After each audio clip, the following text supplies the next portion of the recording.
Bonjour, on se retrouve aujourd'hui autour de la question des amortissements, après avoir étudié celle des provisions sur la séance précédente.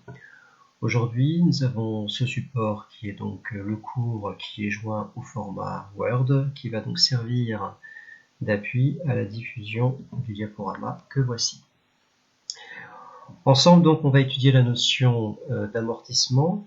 On va évoquer cette notion sur 2 séances successives. La notion d'amortissement, effectivement, se distingue selon les amortissements linéaires et dégressifs. Pour aujourd'hui, on va se contenter, dans l'alias de cours, de simplement consulter la notion d'amortissement linéaire. Pour introduire cette notion, on va partir sur des éléments qui sont déjà connus, en faisant finalement les mêmes rappels de comptabilité que nous avions fait pour la notion de provision, en distinguant notamment la notion de patrimoine et de résultat. Pour quelle raison? Parce que le patrimoine fait référence à des actifs immobilisés, comme on va le voir, et la notion de résultat fait référence à des dépenses qui relèvent de charges. Cette distinction est importante pour la notion d'amortissement. Elle en est même l'une des justifications. Avec cette idée également qu'on avait introduite avec les provisions, que pour ce qui est des éléments d'actifs du patrimoine, en permanence, nous devons connaître leur véritable estimation. Et on va voir justement que autant des éléments d'actifs peuvent être dépréciés à court terme, autant des éléments d'immobilisation peuvent aussi subir des dépréciations de valeur. C'est pourquoi dans la première partie de cette séance, on va revenir sur la notion d'immobilisation. De quoi s'agit-il en gestion comptable? En gestion comptable, une immobilisation est le plus souvent matérielle. Elle désigne un outil de travail, un actif économique qui va rester de manière durable dans l'entreprise. En ce sens, ça reste tout de même une dépense pour l'entreprise, mais une dépense qui va être différente d'une charge ordinaire. Pour quelle raison? On va considérer par exemple une charge ordinaire. En voici une ici, un loyer commercial.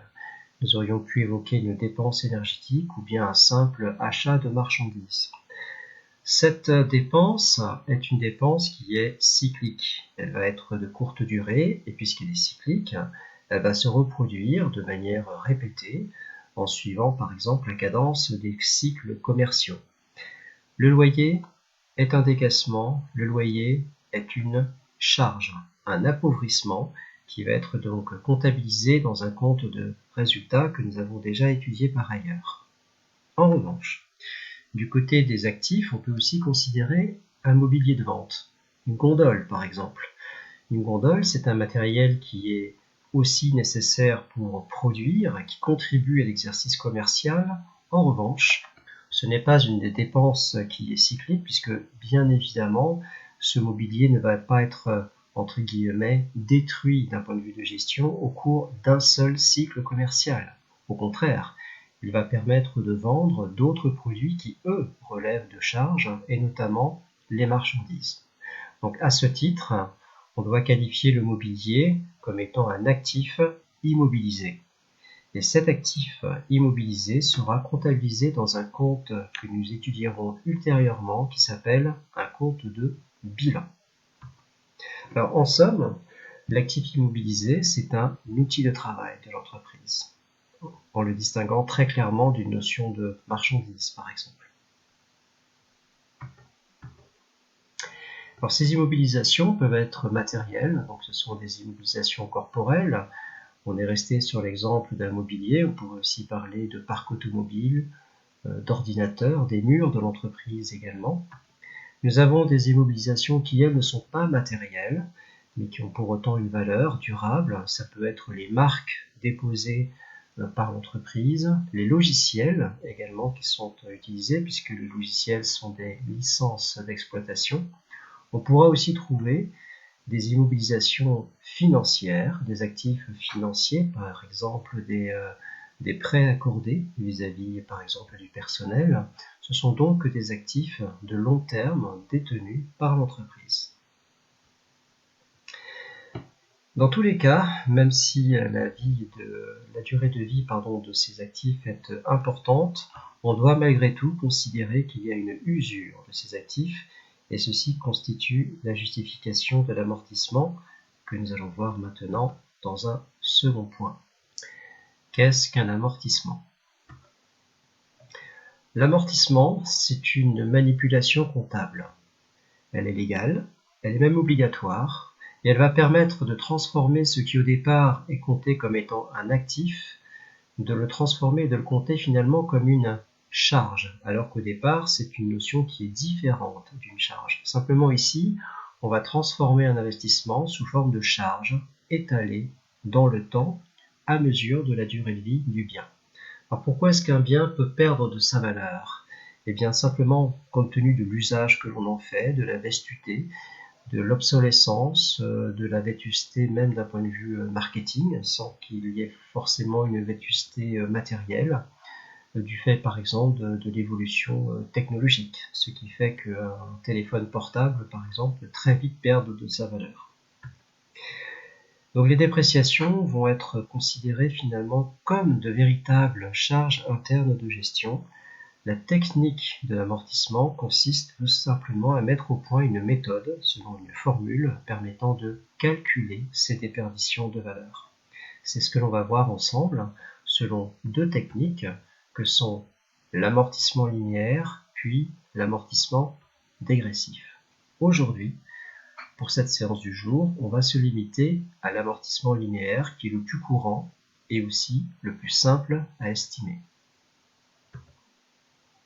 Alors quels sont les biens amortissables ? En gestion, tout n'est pas amortissable. Ce qui n'est pas amortissable, dans la partie droite de cette diapositive, eh bien finalement ce sont des biens qui n'ont pas vocation à perdre de la valeur. Par exemple, un terrain. Un terrain ne perd pas de valeur. Un terrain est immuable. Une œuvre d'art a vocation à prendre de la valeur. Tout comme un fonds de commerce. Le but d'un commerçant est de valoriser et de faire prendre de la valeur à son fonds de commerce.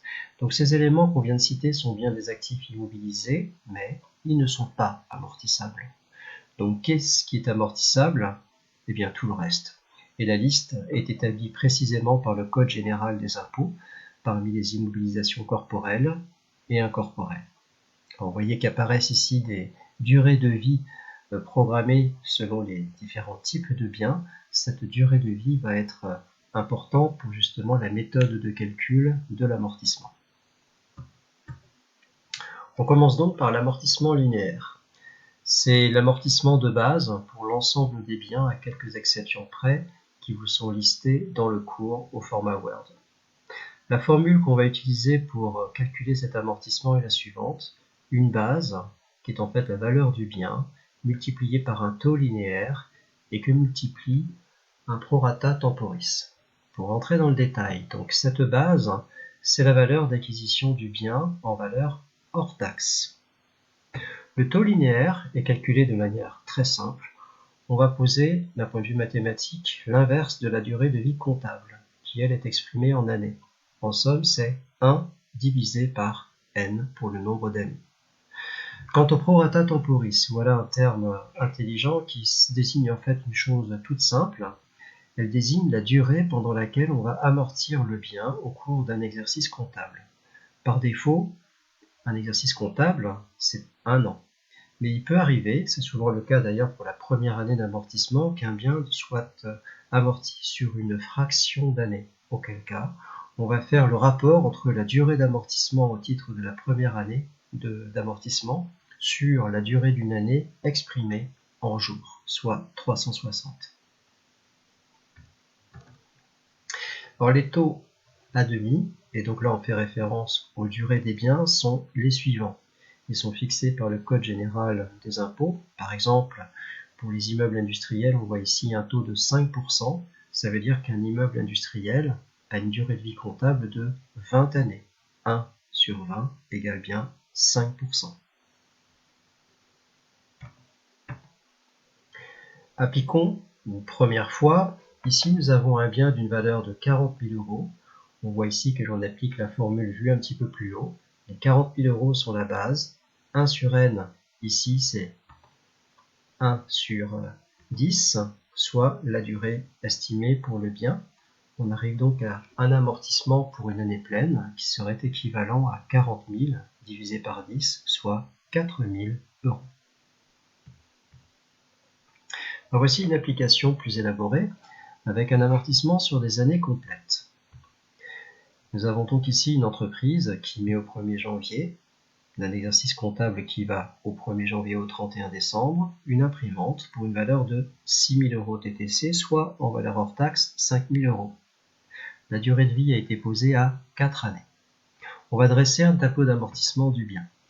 Donc on va considérer qu'on amortit 5 000 euros. Nous avons besoin aussi de connaître le taux linéaire, soit 100 divisé par 4 années, c'est-à-dire 25%.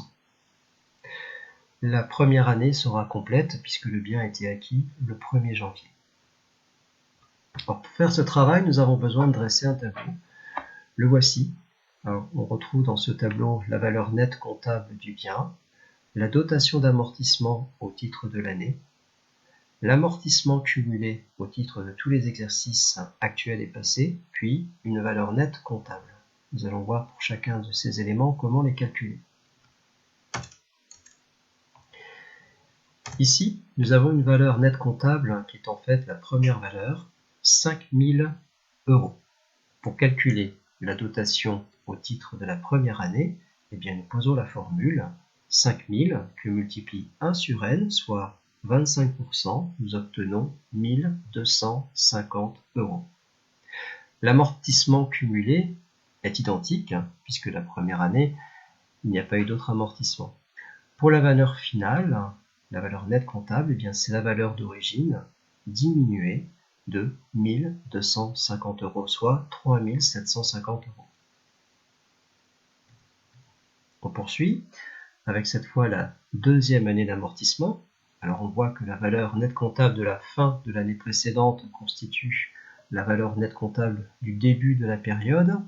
Alors pour autant, cette valeur ne va pas être utile pour calculer la dotation d'amortissement, puisque la dotation se calcule toujours par rapport à la valeur initiale, soit 5 000 euros.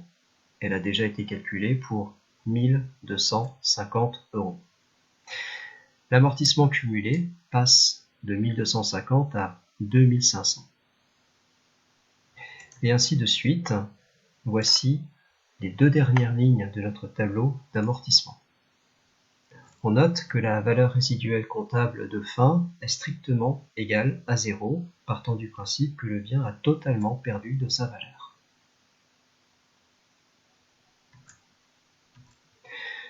Voici un exercice relativement proche dans l'esprit, mais avec une différence, c'est que nous avons un bien qui a été acquis en cours d'année. Nous avons ici une immobilisation qui est mise en service le 20 janvier pour un exercice comptable qui va du 31 juillet au 31 juillet. Donc on voit ici que la première année d'amortissement ne va pas être complète. On va donc amortir le bien sur 18 000 euros. En amortissement linéaire, on va prendre la date de mise en service comme point de départ du calcul, avec ici donc un prorata temporis la première année, nous l'avons dit. Le bien est amortissable sur 4 années, soit à nouveau 25%. Donc pour la première année, pour connaître la durée d'amortissement, eh bien on sait que le bien a été introduit donc le 20 janvier.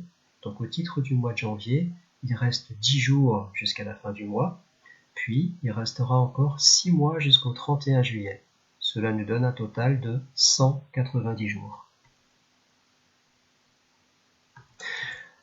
Cela impacte ici dans ce tableau la première annuité. On retrouve ici la formule 18 000, la base, fois 25%, fois un prorata temporis de 190 sur 360 pour 2 375 euros. Pour les autres années, la dotation sera en année pleine de 4 500 euros. Pour la dernière année, eh bien, on va aussi devoir appliquer le prorata temporis à hauteur de 360 moins 190 jours rapportés sur 360, pour un dernier amortissement de 2 125 euros.